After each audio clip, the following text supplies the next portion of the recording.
Apakah kamu percaya bahwa ada tempat di Indonesia yang tidak tercatat di peta, yang tidak bisa dicari di Google Maps, dan jika kamu masuk ke sana, kamu tidak akan keluar sebagai orang yang sama?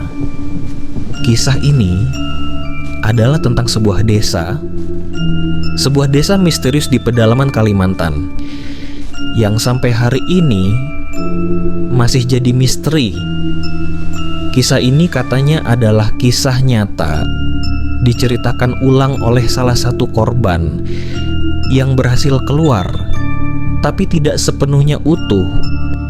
Tahun 2017, sekelompok mahasiswa dari Jawa Timur berjumlah 6 orang melaksanakan kuliah kerja nyata atau KKN di Kalimantan Tengah. Wilayahnya terpencil, jauh dari kota. Nama desanya tidak pernah dicatat, mereka sendiri tak tahu desa itu tidak ada di daftar tempat KKN mereka. Namun entah kenapa mereka dialihkan ke sana.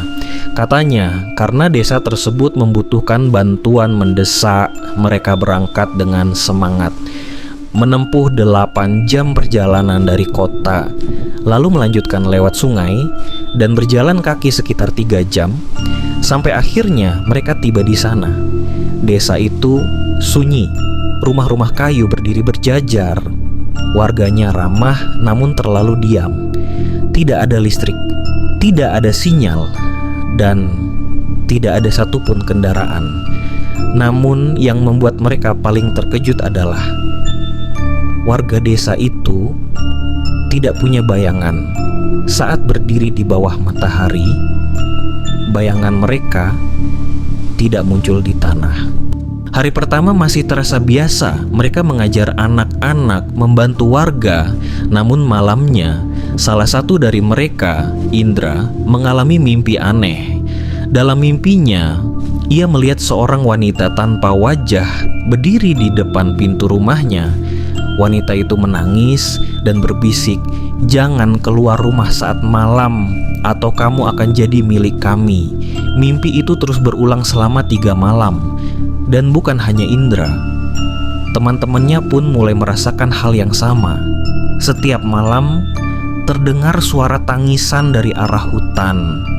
Kadang terdengar suara langkah kaki, tapi tidak ada siapa-siapa. Piring pecah sendiri. Lampu pelita tiba-tiba padam. Dan salah satu dari mereka mulai berbicara sendiri. Pada malam ke-10, warga desa mengadakan sebuah ritual.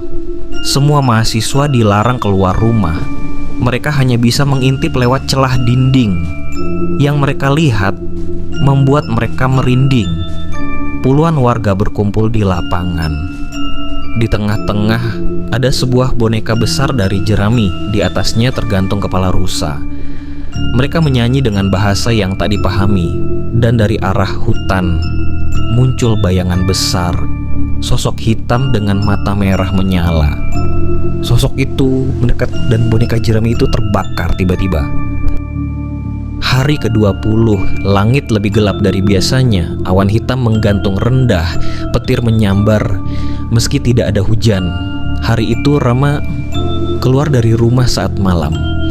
Dia bilang, dia mendengar suara ibunya memanggil namanya dari arah hutan. Padahal ibunya ada di Surabaya. Teman-temannya sudah melarang. Tapi Rama bersikeras. Ia berjalan masuk ke hutan tanpa alas kaki, dengan hanya membawa senter kecil.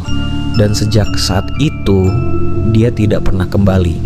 Mereka lapor ke kepala desa, namun jawabannya justru membuat darah mereka membeku. Dia berkata kalau sudah dipanggil tidak bisa kembali.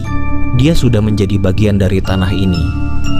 Mereka mengira itu hanya ucapan aneh. Tapi esok harinya, sepasang sepatu milik Rama ditemukan di depan rumah dengan tanah merah di dalamnya dan sebuah bunga yang hanya tumbuh di makam. Teman-teman yang lain pun mulai berubah. Tata, si paling ceria, kini selalu murung. Dia duduk di pojok ruangan, bibirnya komat kamit, seperti sedang membaca doa tapi tak dimengerti. Yusuf bermimpi sama selama 5 malam berturut-turut tentang dirinya dikubur hidup-hidup oleh warga desa dan diselimuti daun-daun kering. Lalu pada malam ke-27, Yusuf ditemukan tak bernyawa. Ia sujud menghadap hutan, matanya terbuka, tapi bola matanya putih seluruhnya, tanpa luka, tanpa darah. Warga bilang, Yusuf sudah pulang. Dia lebih memilih dunia yang tenang. Indra, Siska, dan Aldi, 3 orang yang tersisa, mulai merencanakan pelarian. Mereka sadar kalau tetap tinggal, mereka tidak akan selamat.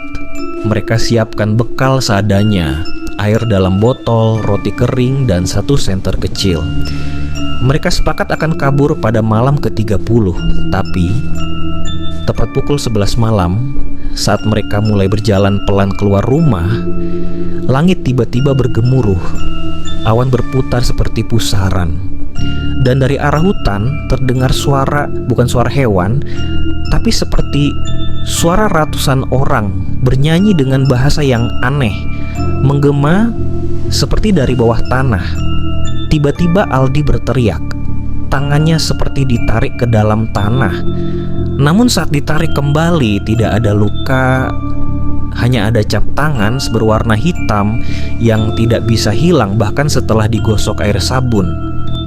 Mereka tetap melanjutkan pelarian, berjalan tanpa arah, menyusuri hutan gelap, ditemani suara ranting patah dan hembusan angin yang berbisik.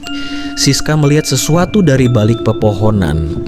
Sosok tinggi besar seperti manusia, tapi matanya berwarna biru menyala. Makhluk itu hanya berdiri diam, mengawasi sambil tersenyum.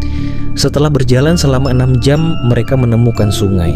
Sungai yang sama seperti saat mereka datang, tapi alirannya berbalik arah. Dan jembatan kayunya kini hilang. Mereka menangis, putus asa, namun tetap berjalan. Sampai akhirnya mereka melihat rumah-rumah kayu. Kita berhasil, itu desa awal waktu kita datang, ujar Indra. Tapi saat mereka masuk ke desa itu, mereka sadar itu bukan desa lain. Itu desa yang sama. Mereka kembali ke titik awal. Yang lebih mengerikan, semua rumah kini kosong. Pintu-pintu terbuka, namun tidak ada siapa-siapa. Tidak ada suara, tidak ada bayangan. Hingga tiba-tiba salah satu rumah terbakar. Api muncul dari dalam dan merambat ke rumah-rumah lain. Siska berteriak. Aldi jatuh pingsan, dan Indra hanya bisa menutup mata sambil berdoa, "Ya Allah, kalau ini mimpi bangunkan kami, kalau ini nyata lindungi kami." Saat mereka membuka mata, mereka ada di rumah sakit, di kota, dikelilingi keluarga, dokter, dan polisi. Dokter mengatakan mereka ditemukan oleh nelayan, terdampar di pinggir sungai, dengan kondisi tak sadarkan diri. Namun keanehannya adalah tubuh mereka bersih, tidak ada luka, tidak ada gigitan serangga. Bahkan kuku dan rambut mereka masih rapi, seperti orang yang baru mandi. Yang paling mengejutkan, waktu di dunia nyata sudah berjalan 45 hari. Tapi bagi mereka, rasanya baru 3-4 minggu. Indra mencoba menjelaskan tentang desa itu, tentang sosok tanpa bayangan, tentang ritual, tentang Rama, tentang Yusuf. Namun polisi tak percaya. Mereka bilang tidak ada desa di lokasi yang disebut.